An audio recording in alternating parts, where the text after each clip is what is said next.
Hey y'all, I'm Miranda and I am not a fan of traditional New Year's resolutions. As well-intentioned as the practice is, it's not very effective. I mean, think about it.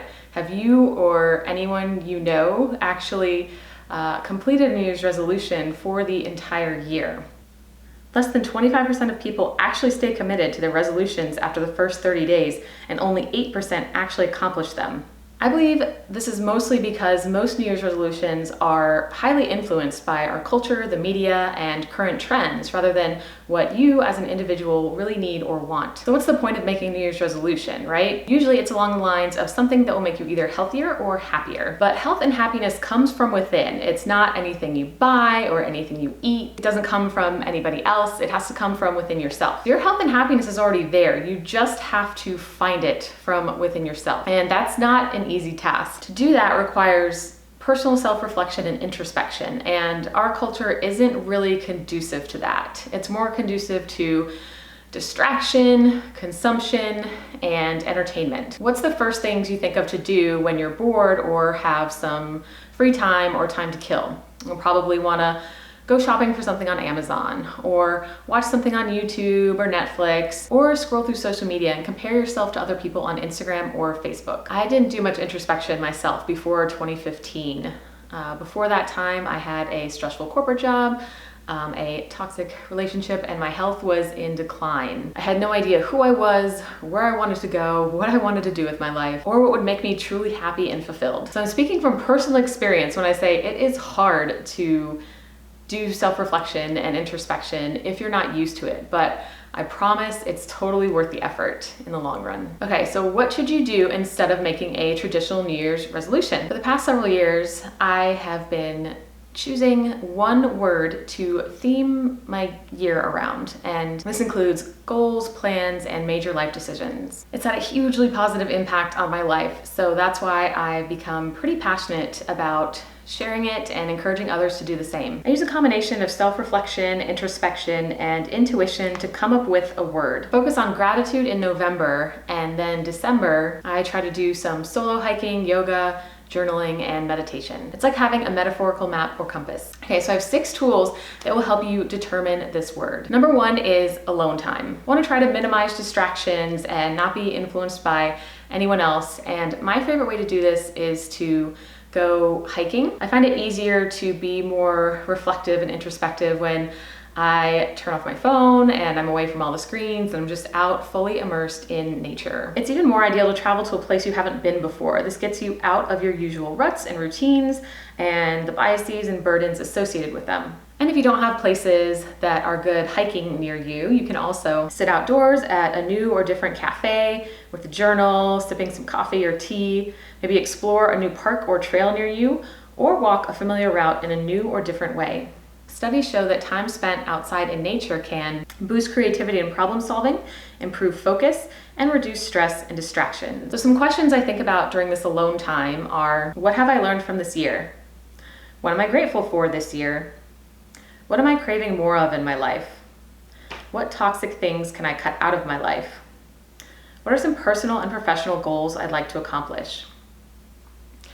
Okay, number 2 is journaling. I don't necessarily journal every day, just kind of when I feel the urge, when I want to process something, like an emotion or something that happened, when I want to reflect on something, or when I just want to release some energy, and it can be very cathartic and therapeutic. Of course, you can do this digitally with a phone or computer using a doc or a note, or you can do it the old-fashioned way with a journal. That's personally what I prefer. Scientific research has shown that journaling improves clarity, creativity, and focus, helps process emotions, helps to heal emotional pain, liberates you from self-limiting beliefs, helps to find new meaning and purpose, increases confidence, catalyzes spiritual growth, and helps you better understand yourself, others, and the world around you. This is partially why I created a free 31-day journaling challenge in December. It's all about self-reflection. If you're currently in December, you can follow us on Instagram or Facebook at Namaste in Nature, or I'll leave a link to the blog post below where I list all 31 of these journal prompts. Of course, it's ideal to do this at the end of the year, but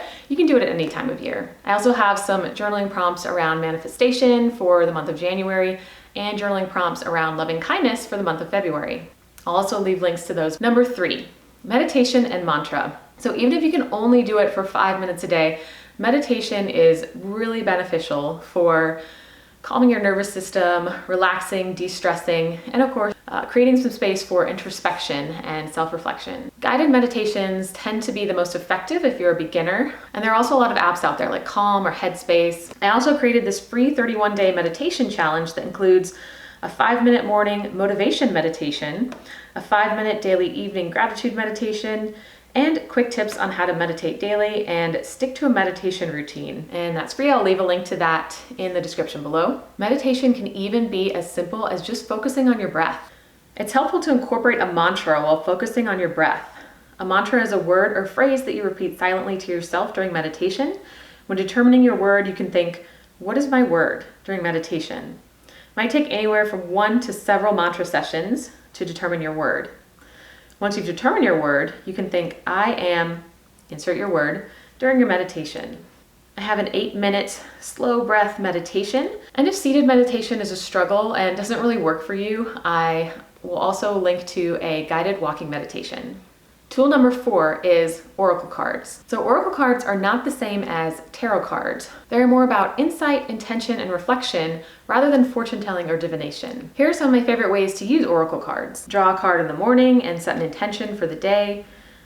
Draw a card and use it as a prompt to journal about. Or have loved ones draw the cards and start a meaningful conversation. And I want to share with you my personal favorite deck of oracle cards. It's called Mysteries of Love, and it's created by a friend and local artist here, Alina Hennessy, along with her mom, Jane. So this is a deck of 48 beautifully illustrated cards that are all based on animals and plants in nature, and it comes with a guidebook that explains each of the cards. Ooh, shiny. So beautifully illustrated. I want to show you a few of them.